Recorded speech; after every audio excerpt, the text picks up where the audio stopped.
Hello hi welcome back. അപ്പോൾ എല്ലാവർക്കും എൻ്റെയും കുടുംബത്തിൻ്റെയും ഹൃദയം നിറഞ്ഞ ഓണാശംസകൾ. അപ്പോൾ ഓണമായിട്ട് ഞാൻ ഇന്ന് വീട്ടിൽ ഓണസദ്യ ഒന്നും ഒരുക്കിയിട്ടുണ്ടായിരുന്നില്ല. യാത്ര കഴിഞ്ഞ് വന്നതുകൊണ്ട് നല്ല ടയർഡായിരുന്നു. അപ്പോൾ ഞാനും മക്കളും പുറത്ത് പോയിട്ടാണ് ഓണസദ്യ കഴിച്ചത്. ഇവിടെ അടുത്തുള്ള ഹോട്ടലിൽ അടിപൊളി ഓണസദ്യയായിരുന്നു. അപ്പോൾ അവിടുത്തെ കുറച്ച് വിശേഷങ്ങളാണ്. നല്ല തിരക്കുണ്ടായിരുന്നു. നല്ല തിരക്കുണ്ടായിരുന്നു പറഞ്ഞാൽ നല്ല തിരക്കുണ്ടായിരുന്നു. അവിടെ പോയിട്ട് പിന്നെ നമ്മൾ പേര് ബുക്ക് ചെയ്തു. അവിടെ സീറ്റിലിരുന്നിട്ട് പിന്നെ ഓരോന്ന് ഇതാ വിളമ്പിക്കൊണ്ടിരിക്കുന്നുണ്ട്. അടിപൊളി സദ്യ ആയിരുന്നു. നല്ല ടേസ്റ്റി ആയിരുന്നു, യമ്മി ആയിരുന്നു.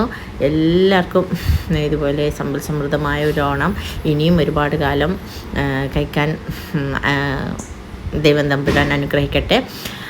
അപ്പോൾ ഞങ്ങളുടെ ഇന്നത്തെ ഓണം ഇത്രയൊക്കെ ഉള്ളൂ. നല്ല അടിപൊളി സദ്യയും കഴിച്ചിട്ട് ഞങ്ങളിതാ വീട്ടിലോട്ട് വന്നു കേട്ടോ. അപ്പോൾ നെക്സ്റ്റ് വീഡിയോയിൽ കാണും വരെ ബൈ.